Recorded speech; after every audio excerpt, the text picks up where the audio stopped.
right, good afternoon, everybody. It's so good to be here, John. I guess I can call you a friend. I guess it's fine. I'll claim you. You know, it is really funny how we connected. It was like he left a comment on LinkedIn and like I liked it or he liked a comment. It was something weird. I don't know. LinkedIn is a weird place, as all of you know. It's generally just a place of like self-promotion and people talking about how awesome they are and how you should hire them, I guess. But it was like I knew for some reason, John was kind of in my LinkedIn algorithm and through mutual connections or whatever. And yeah, I was in Phoenix, Arizona, doing some meetings, and the Lord laid it on my heart to call John Hand. And I was like, I don't know this guy, but we'll give him a call. And the rest is history. So it's a joy to be able to be here with all of you today. Thank you for taking the time today to be here. I know that you're all very busy people, and sometimes peeling away for lunch, can be tough. And for those of you who are here for the first time, it's incredible that you're here as well. Sometimes it's, weird to just go to go to lunch, at a place that you don't know, to hearing from a speaker that you don't know, about something that you don't know anything about. So it's great for me to be here, and it's obviously great, that you're here as well. So like John said, my name is Mitch Marczewski. I'm with the Nightbirde Foundation. We're a 501c3 that help women walk through their breast cancer journey. So my sister Jane, since we were kids, she just wanted to change the world with her music. She felt like the Lord had placed it on her heart to be able to really transform the world, to change lives for the kingdom of God, to be able to make a huge impact with her life and with her voice and with her songs and with her music. So she and I grew up just like best of friends. We're like 22 months apart. And we spent time singing in the car. We were leading worship together as kids, and I kind of always knew, that the Lord had placed it in her heart that she was going to do amazing things with her life, and she believed it too. So she goes off to Liberty University in Virginia, and she's like, I'm going to do this. I'm going to change the world. I'm an amazing vocalist. She goes and tries out for the Liberty worship team, and they're like, sorry, you're not good enough. You're not going to be able to make it. And so she was devastated. I mean, you think about it, you're 19 years old or whatever, and you have this big dream, and you're this big fish in a small pond in Ohio or whatever, and then you go off to Liberty University, which is one of the largest Christian universities in the country, and you get rejected, But she just knew in her heart of hearts that it wasn't over at that point for her. So she went on to write her own music, and she started to get a little bit of a following, and she did that in Lynchburg and was able to, start down her music path and her music journey. So fast forward, she goes to, she gets married, she goes to Nashville, she starts building a little bit of her music career and kind of struggling as time goes on, as one does when you try to build out a music career, especially in a town like Nashville. And it was probably, it was like 2017. I get a phone call, and it's Jane. She goes, hey, I got some news. I've just been diagnosed with breast cancer. And she was in her late 20s at the time that came down. And, we're devastated. We didn't have any cancer in our family. We didn't have any understanding of, what to do, how to manage it. But all we knew was, Jane had a call in her life, and we knew that she was going to fight and she was going to win. And Jane was not one to ever quit. She wasn't going to give up. Because she knew that God had spoken to her, and she knew that she was going to fight and she was going to do amazing things for the Lord. So, we did all the right things, the chemo, the radiation, the bilateral mastectomy. She rang the bell, and we got through it. You get scans back, no evidence of disease, you're completely fine, completely great. And we celebrated. We were like, this is amazing. You're going to be able to continue on your journey. And it seemed like, things were going to continue to look up. And, the irony of ironies is after that diagnosis and she gets through and gets clear, her music career had continued to sort of blossom. And she got to open for Tori Kelly at Liberty for one of their convocation services. So she went from a rejected freshman in college to opening for somebody like Tori Kelly, which I only know her from the Nationwide insurance commercials, but apparently she's great vocalist. So so it was it seemed like things were working out, that we were going to be all right. Until it was probably late 2019, she started feeling some pains in her back. She started not feeling very well. Went in, got scans, and we got the news that the cancer had returned. It was stage 4 metastatic breast cancer, metastasized to her liver and to her lungs, into her spine. And if you know anything about stage 4 cancer, you don't beat it. Like, you just kind of try to outlive it as long as you can. Like, you're not going to be cured from it. It's in your system, and it's really, really rare to be able to get past it. And, but again, it was like, okay, like, what are we going to do about this? We go into the doctors.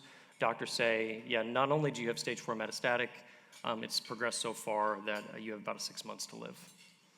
And so we were like just another hit. And, at this point, too, we're kind of like doubting a little bit of this call that, God has on Jane's life. Like, Lord, where's your faithfulness in this? Like, we know that we know that you love her. We know that you care for her. We know that you have a plan for her. We know that, like, you're guiding her and that you're carrying her along. Like, what is going on? And, to add insult to injury, her husband decided that he wasn't, 6 months was too long to stick around. We'll just put it that way. So he decided to leave. And so we, but at the same time, like, Jane was just not a quitter. And, like, we were just like, you know what? As long as we're still breathing, there's going to be hope. Like, as long as we're still breathing, there's going to be another day. And as long as we're still breathing, God's faithfulness remains true. And so the doctors were like, you have 6 months, there's nothing we can do. You might be able to find some treatment plans out there, but your insurance probably isn't going to cover them. So you just go get your affairs in order. And so we thought, well, let's find some treatment options. Let's figure it out. So we looked everywhere. We found a clinic in Southern California that was going to be able to give her a shot. Unfortunately, it was very much out of our price range. We're not a wealthy family. We're from Zanesville, Ohio, which, again, very small town. The only thing we're known for is there's a bridge that's a Y. It's called the Y Bridge. You can go to the middle of the bridge and make a left. It's like the joke, And also, I don't know if you might not remember, it was like 15 years ago, there were a bunch of wild animals that like escaped in Ohio. I don't know if you guys remember that or not. If you don't, just Google it. It was pretty fun. Literal lions and tigers and bears, like, roaming the hills of Appalachia. It was insane. So that's just a story for another time. But, we didn't have any money. We were like, we're just not really sure what we're going to do. But we thought, we'll throw a GoFundMe together. That's what people do when they run out of money for medical treatment. Maybe we'll raise 20 grand. Maybe we'll figure it out. And so we did. Threw GoFundMe together. We prayed and we hoped and we knew that the Lord could provide. The Lord owns the cattle on 1,000 hills, and he owns the hills that they're sitting on. So we knew that the Lord would provide for us, but we didn't really know how it was going to look. And that GoFundMe raised hundreds of thousands of dollars. And this was before she was famous. Like, this is just a girl with a dream in Nashville, Tennessee, that the Lord decided to bless through the donations of thousands of people that decided to believe in her. And so we gave her, she got that money. We got her out to Southern California and got her into treatments. And those treatments extended her life by almost 2 years. But in that time, Jane was able to do something pretty remarkable. She was able to really transform the world and transform lives with her music. And we're going to watch that audition right now. Hello. How are you? I'm awesome. I'm so happy to be here. Well, we're happy you are. What's your name? My name's Jane. When I sing, I go by Nightbirde. Oh, that's nice. Nightbirde? That's right. Do you sing for a living? Not recently. Where are you from? I'm from Zanesville, Ohio. Okay. How old are you? I'm 30. 30 years old. And the dream is to be a singer. What are you going to be singing for us tonight? I'm singing an original song called It's Okay. It's okay. Yeah. It is. It's okay. It's okay. What is It's Okay about? It's Okay is the story of the last year of my life. All right. And who are you here with? I'm here by myself. It's okay. And what do you do for a living? I have not been working for quite a few years. I've been dealing with cancer. Oh, sorry. No, it's okay. Okay. Yeah, I'm okay. All right. Can I ask you a question? How are you now? Last time I checked, I had some cancer in my lungs, my spine, and my liver. Wow. So you're not okay. Well, not in every way, no. You got a beautiful smile and a beautiful glow, and nobody would know. Thank you. It's important that everyone knows I'm so much more than the bad things that happen to me. Yes. All right. Sing for us. Good luck. Nightbirde.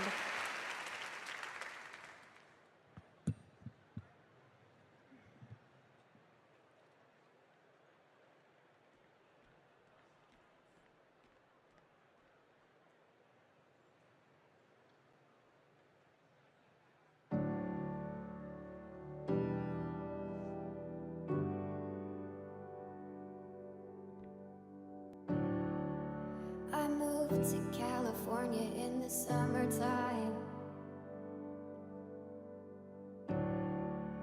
I changed my name thinking that it would change my mind. I thought that all my problems, they would stay behind. I was a stick of dynamite and it just was a matter of time, yeah. Oh dang, oh my, now I can't hide. Said I knew myself, but I guess I lied. It's okay, it's okay, it's okay, it's okay. If you're lost, we're all a little lost, and it's alright. It's okay, it's okay, it's okay, it's okay. If you're lost, we're all a little lost, and it's alright. It's alright, it's alright, it's alright.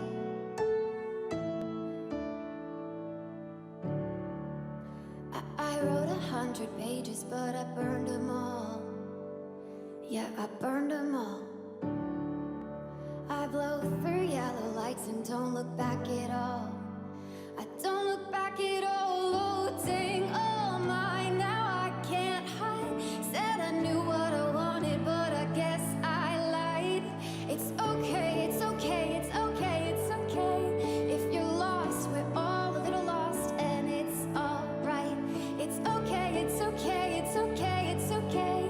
If you're lost, we're all a little lost, and it's alright. Oh, it's alright to be lost sometimes.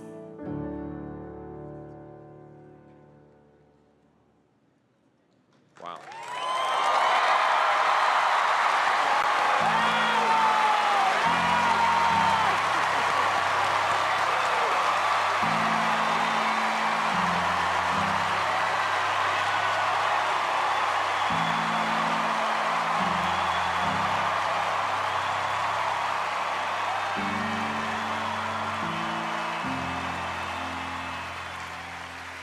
You know, it's funny because singers come on and I think about authenticity. You know, when you feel it, when it moves you, that felt like the most authentic thing I have heard this season. That was surprisingly beautiful. It was powerful, it was heartfelt, and I think you're amazing.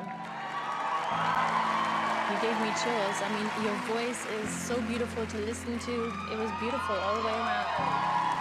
Your voice is stunning. It is. Absolutely stunning. And I totally agree with what Howie said, you know, about authenticity. There was something about that song after the way you just almost casually told us what you're going through and, you know. You can't wait until life isn't hard anymore before you decide to be happy.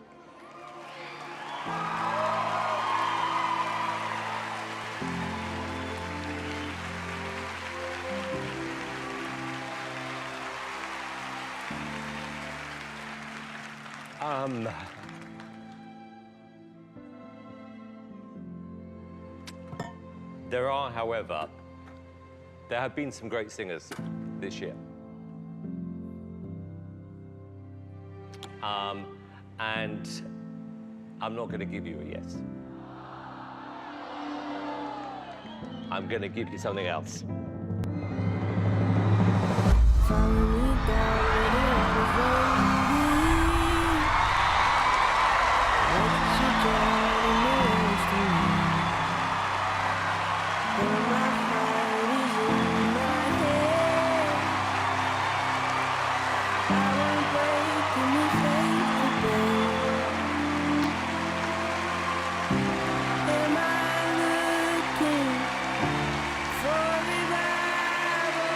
Everything about that was really special. Good for you. Good for you.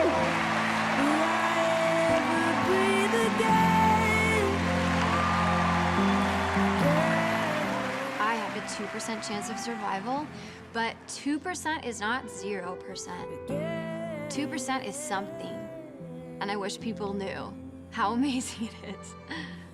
You blew us all away. You are the voice we all need to hear this year. That was way more than okay. That was beautiful. That was beautiful. God, that really got to me. It pushes all the heartstring buttons, right? And yet she's still so strong.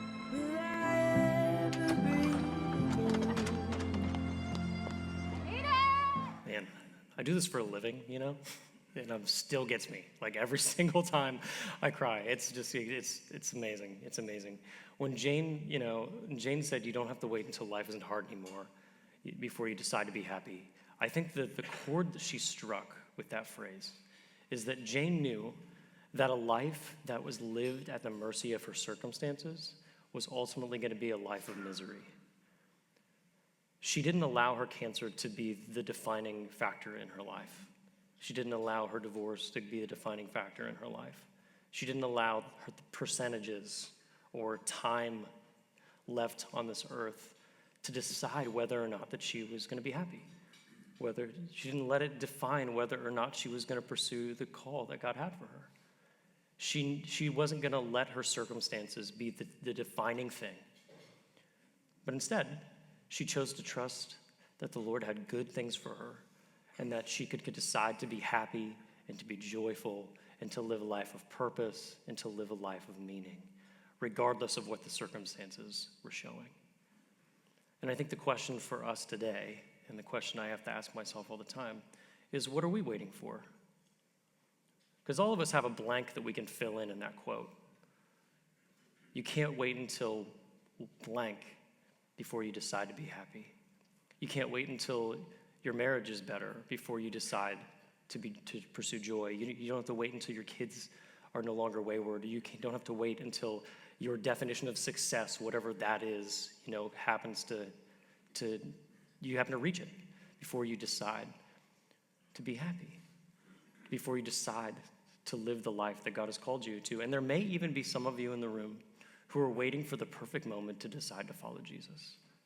You're waiting for the perfect timing, for the moment where you feel like you can finally live a life that honors God and that brings joy and satisfaction. And I'm saying today is the day. You don't have to wait until things are perfect. You don't have to wait until the stars align. You don't have to wait until things aren't difficult and aren't hard and that you see the light before you decide to pursue joy and to pursue purpose and to pursue the satisfaction that only God can give you and that only God can give us. So Jane, her health kind of took a turn after that audition. She had to drop out of the show. She wasn't able to continue to sing. And it was probably 3 or 4 weeks before she passed away. I see this payment go out of Jane's bank account. And if any of you have kind of been caretakers in anybody's lives, generally you kind of help out with the funds. You make sure that things are, bills are getting paid, money's happening, whatever. And so unfortunately I drew the short straw, and that was my job, is to manage Jane's finances, which, is managing my own is tough. Managing somebody else's is even more difficult, especially Jane's. And we see this big payment go out. It was like 20 grand. And so I called her and I was like, hey, I'm not upset that you did this. You can do what you want, it's your money. But I just want to make sure you did it, because it's just a big amount of money. And she goes, yeah. She goes, it was me. There was a lady named Elaine in my cancer clinic who had also run out of funds. And she was in her early 30s, a similar situation. And she was going to have to go in hospice. And so Jane said, you know what? This money was freely given to me by all of those people. Who am I not to freely give it to somebody else who needs it?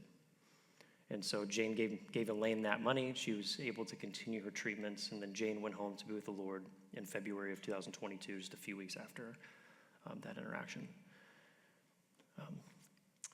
And we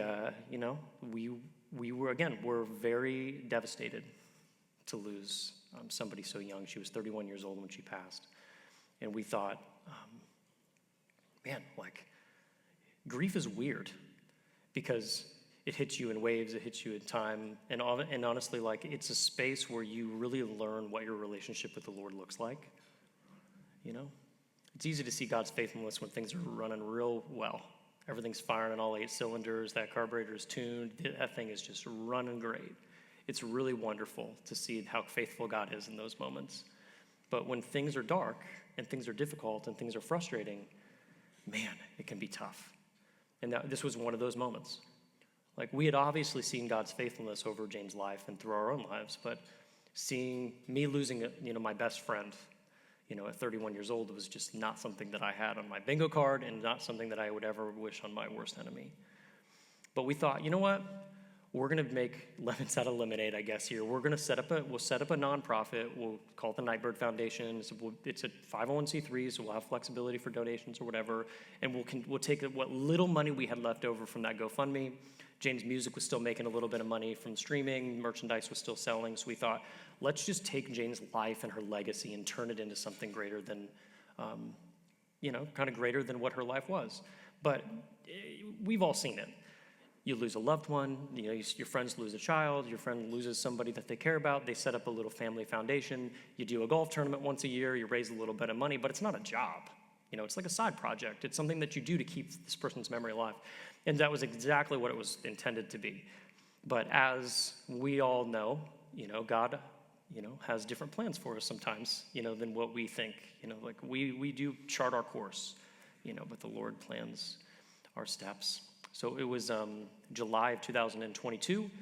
America's Got Talent had a show. It was called Simon Cowell's Top 10 Golden Buzzers of All Time. It was in the 20 years of the show, or I guess it was probably, it was the 17 years or whatever he was doing it. However long he was doing it, he had the show, Top 10 Golden Buzzers. Guess who was the number one golden buzzer that Simon Cowell had ever given in his entire life? It was Jane. But what was particularly remarkable about that show wasn't that Simon made Jane his number one golden buzzer. Obviously, we just watched it. Jane was amazing. Something was happening in Simon's life at that time that really caused him to connect. I believe it was the Lord working in his heart. And but the thing that was remarkable about it was at the end of that show, and I'm not kidding you, 4 seconds, black slide, white text says, in honor of Jane, go to nightbirdefoundation.org. I went from no donors and very little money to donors in 29 countries, all 50 states, thousands of donors, raised $250,000 in like 6 weeks. Just insane.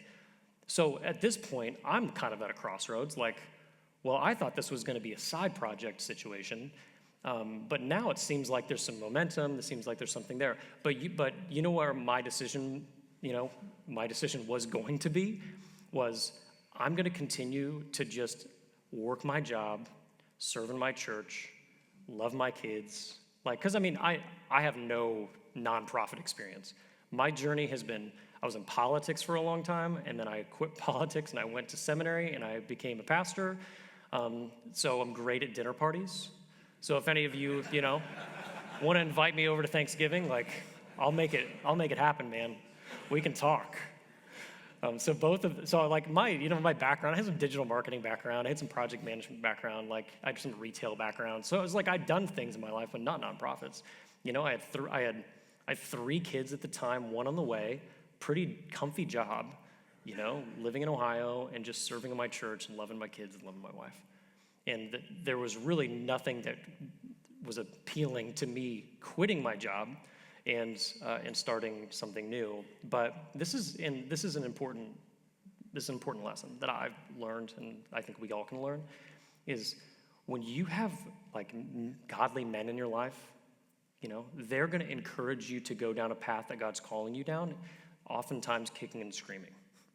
I had guys in my life that said, "Hey, Mitch, we really feel like the Lord is opening up a door for you to not just to go start something new, but we really think that Jane's life is going to outlive her by so much, and that people are going to come to know the Lord through Jane's life.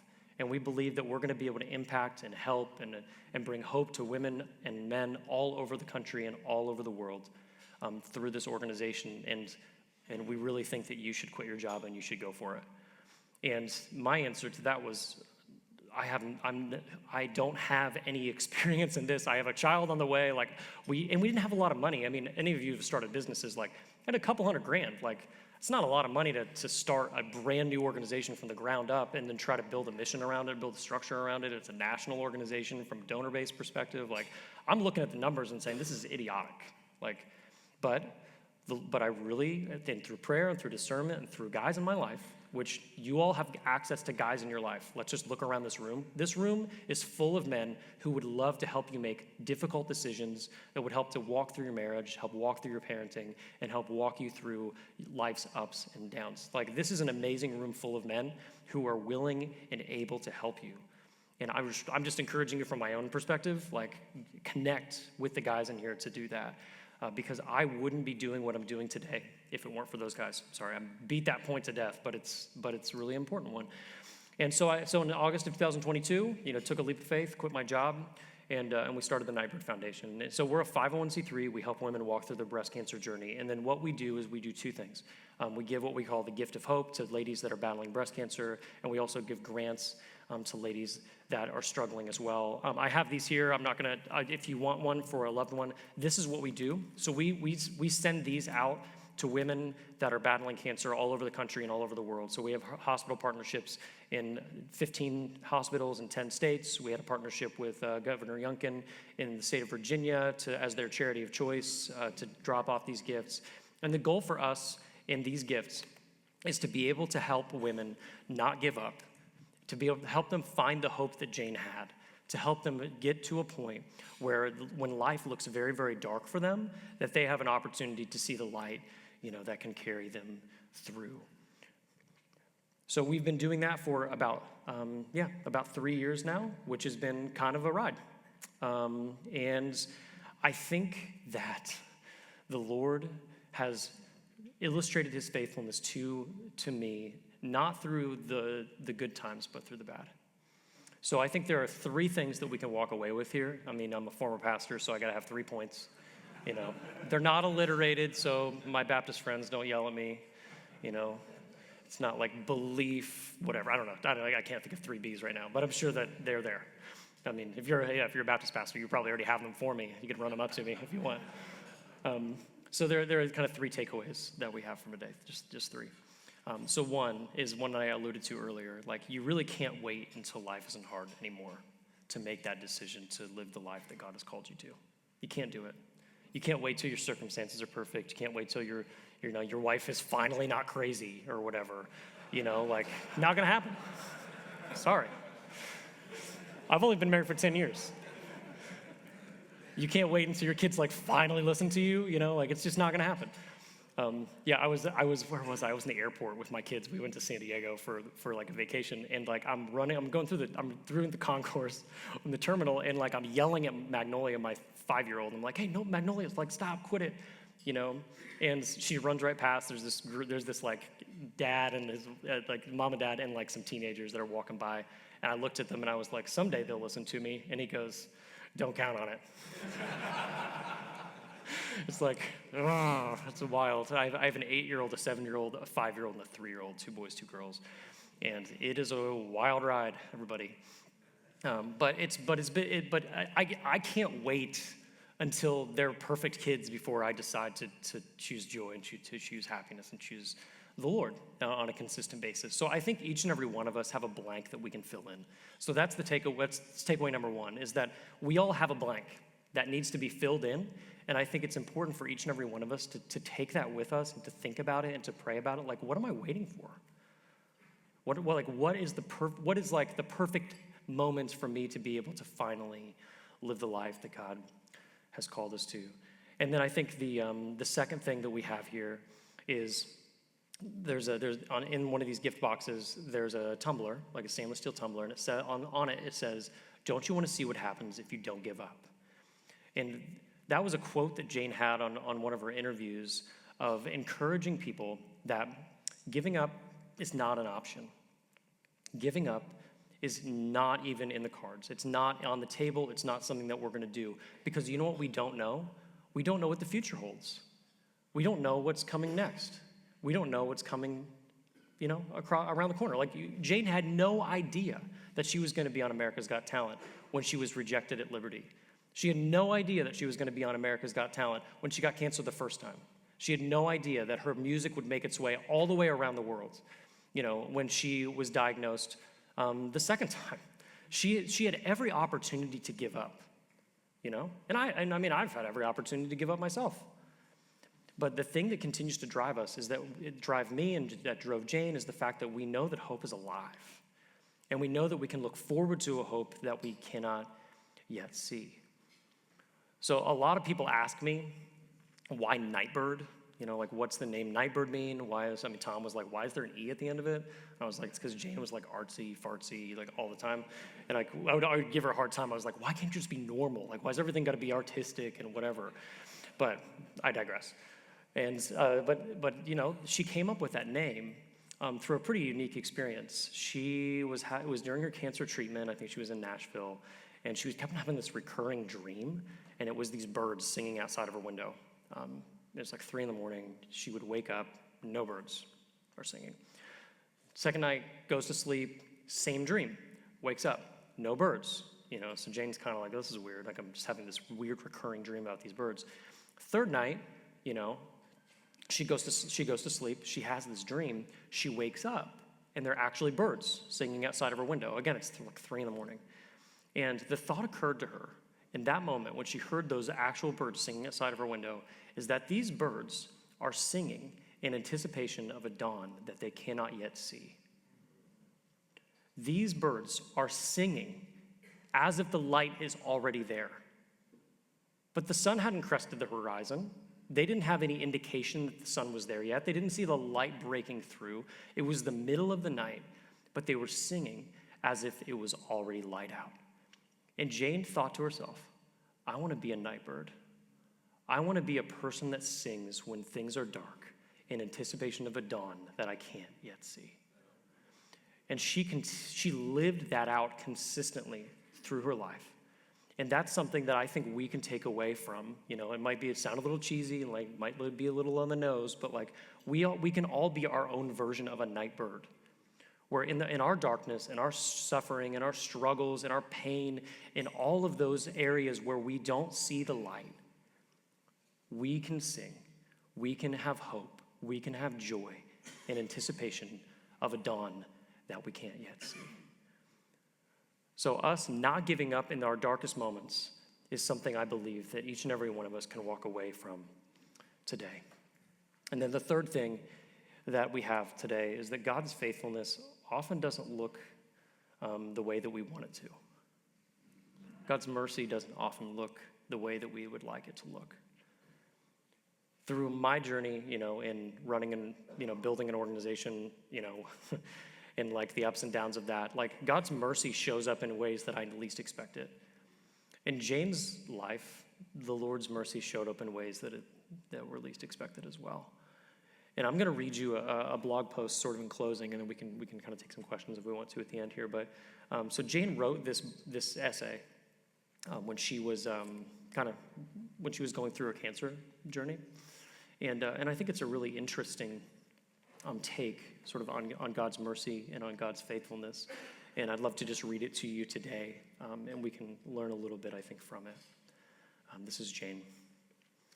She says, I don't remember most of autumn because I'd lost my mind late in the summer, and for a long time after that, I wasn't in my body. I was a light bulb buzzing somewhere far. After a doctor told me I was dying, after the man I married said he didn't love me anymore, I chased a miracle in California, and 16 weeks later, I got it. The cancer was gone, but when my brain caught up with it all, something broke. I later found out that all the tragedy at once had caused physical head trauma, and my brain was sending false signals of excruciating pain and panic. I spent 3 months propped against the wall. On nights that I could not sleep, I laid in the tub like an insect, staring at my reflection in the shower knob. I vomited until I was hollow. I rolled up under my robe on the tile. The bathroom floor became my place to hide, where I could scream and be ugly, where I could sob and spit and eventually doze off, happy to be asleep, even with my head in the toilet. I've had cancer 3 times now, and I've barely passed 30. There are times when I wonder what I must have done to deserve such a story. I fear sometimes that when I die and meet with God, that he will say that I disappointed him, or I offended him, or I failed him. Maybe he'll say I just never learned that lesson, or I wasn't grateful enough. But one thing I know for sure is this: God can never say that he did not know me. I'm God's downstairs neighbor, banging on the ceiling with a broomstick. I show up at his door every day, sometimes with songs, sometimes with curses, sometimes apologies, gifts, questions, and demands. Sometimes I use my key under the mat to let myself in, and other times I sulk outside until he opens the door to me himself. I've called him a cheat and a liar, and I've meant it. I've told him I wanted to die, and I meant it. Tears have become the only prayer that I know. Prayers roll over my nostrils and drip down my forearms. They fall to the ground as I reach for him. These are the prayers I repeat night and day, sunrise and sunset. Call me bitter if you want to, that's fair. Count me among the angry, the cynical, the offended, and the hardened. But count me also among the friends of God. For I've seen him in rare form. I have felt his exhale, laid in the shadows, squinted to read the messages he wrote for me in the grout. I'm sad too. If an explanation would help, he would write me one. I know he would. But maybe an explanation would only start an argument between us, and I don't want to argue with God. I want to lay in a hammock with him and trace the veins in his arms. I remind myself that I'm praying to the God who let the Israelites stay lost for decades. They begged to arrive in the promised land, but instead he let them wander, answering prayers they didn't pray. For 40 years, their shoes didn't wear out. Fire lit their path each night, and every morning he sent them mercy bread from heaven. I look hard for the answers to prayers I didn't pray. I look for the mercy bread that he promised to bake fresh for me each morning. The Israelites called it manna, which means, what is it? And that's the same question I'm asking again and again. There's mercy here somewhere, but what is it? What is it? What is it? I see mercy in the dusty sunlight that outlines the trees and my mother's crooked hands and the blanket my friend left for me in the harmony of wind chimes. It's not the mercy that I asked for, but it is mercy nonetheless. And I learned a new prayer. Thank you. It's a prayer I don't mean yet, but I will repeat it until I do. Call me cursed, call me lost, call me scorned. But that's not all. Call me chosen, call me blessed and sought after. Call me the one who God whispers his secrets to, and I am the one whose belly is filled with the loaves of mercy that were hidden for me. Even on days when I'm not so sick, sometimes I go lay on the mat in the afternoon light to listen for him.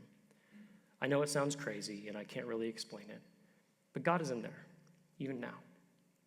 I've heard it said that some people can't see God because they won't look low enough, and it's true. But if you can't see him, look lower. Our God is on the bathroom floor. Mercy doesn't often look the way that we would like it to, and God's faithfulness often doesn't look the way that we would like it to. But the thing that we can cling to in the moments of darkness, in the moments of frustration, in the moments of sadness, is that our God is good, and our God is faithful, and our God is true, and that he answers prayers that we have not prayed, and he gives us life, and life to the full. Thanks for being here, guys. Thanks for listening to me. We really appreciate what you're doing here at Toolbox, and we really appreciate you all coming out.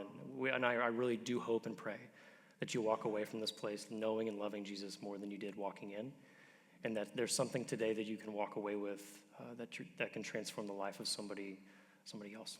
So, thanks for listening. I appreciate it.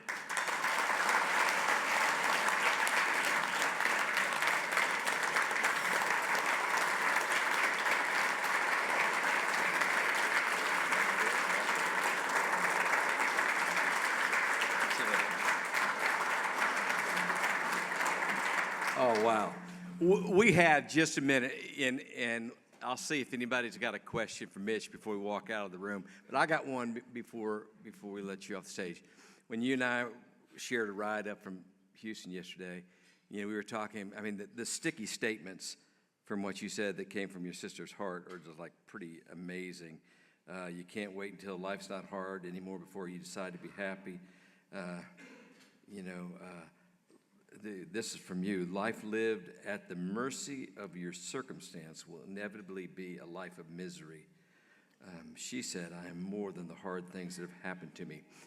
One of the things you said to me yesterday is you think that some of the stunnedness of her story there on the national stage was because some people present maybe lacked categories to be able to understand that. Can you just tell us a little bit what you mean by that? You okay? Yeah, totally. So, obviously we just watched the audition. You've got 4 judges there that are probably not believers.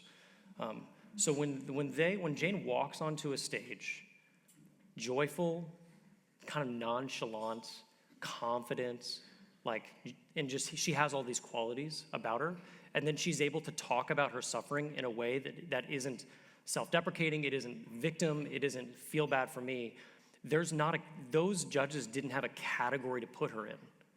They didn't understand, how could somebody who's going through so much difficulty, how could that person be acting this way? And not just acting this way, but actually authentically being that way. And so that category was difficult for them to land on. But for us, as believers primarily, we do have a category for it. Because Jane had a hope that was beyond this world. She had a hope that was outside of her circumstances. She was like Paul, to live as Christ and to die as gain. For me to be present here in the flesh, it's for the benefit of you all. But if I go home to be with the Lord, it's a win. So whether she lives or whether she dies, it's a win. And I have the opportunity, which is just so interesting. I was in pastoral ministry for a long time. I was a worship pastor in my church. When I left the church to come do this full time, I thought I was leaving ministry. I truly believed it. I was like, I'm giving up on my call for ministry or whatever. But what happens now is I sit with non-believers every single day. And they ask me the question, almost, not every single day, but they ask me this question often. They say, how could she have been that way? Mm-hmm. They ask it. How could she be that way? And I get the opportunity to tell each and every one of them, she could be that way because her hope was rooted in something that was real. Not her circumstances, not her marriage, not her family, not her health, not her longevity, not her music career, not her success. It was rooted in Jesus. And most of these people are like, yeah, we know that she was religious, but really, tell me what's going on, And I'm just like, all right, man, I don't know what to tell you. I'll or whatever. So I've never, gone through the 4 spiritual laws of somebody in Starbucks or something, but I believe that the Lord's planting those seeds, in their hearts and in that Jane's life and hopefully the life that I get to live now, is furthering the kingdom in that way. Awesome. Anybody have a quick question for Mitch before we head out of the room? Yeah, right here, John. Just show us what's in the box. Oh, yeah. Yeah, for sure. So these go out to ladies that are battling breast cancer, and the purpose of them for me primarily is that I walk into cancer treatment centers and hospitals. I meet with donors and with supporters and with just random strangers at airports that are all connected to cancer and to loss and to grief, and they don't have the hope to move forward. So I walk into a cancer treatment center. You can look around the room, and you can see the women that have got it. They got the pink earrings, they got the pink shirt, they got the pink hat. They're ready to go. But there are more women in that room that have given up before that needle has ever hit their arm. They've lost hope. They don't have any joy. They don't have a purpose. They're not singing in the dark. They're basically dying in the dark. And so what we want to do is we want to take Jane's life, her music, her poetry, and even just honestly the gospel, and be able to hand it to them. So we have a book. Jane wrote a book of poetry. Simon Cowell wrote the foreword to it for us, and this book is really powerful. It gives language to what these women are walking through that they may not have themselves. So we've got the poetry book. We have a CD of Jane's music, and we have a handwritten note from a donor or supporter. And these notes are awesome. It's funny. It was 2 weeks ago. I was in Southern Ohio, very rural community, and one of the local career centers, for high school kids, they asked me to come in and speak to their nursing students, their pre-healthcare students, so juniors and seniors in high school. And they wanted me to come in and talk about, Jane's story, but also encourage them that their patients are so much more than the bad things that have happened to them. It's easy for them to look at their patients as numbers or diagnosis or whatever. So I came in, I gave a talk or whatever, but at the end, we passed out these note cards and we said, hey ladies, just write a handwritten note to a woman that's battling cancer here in this community. It's gonna go right down the road. I had 60 notes from these girls. And they were the sweetest, most wonderful notes I've ever written or read in my entire life. They drew them pictures, like it was incredible. But the most important thing for me was that these were going to women 7 miles up the road at the hospital.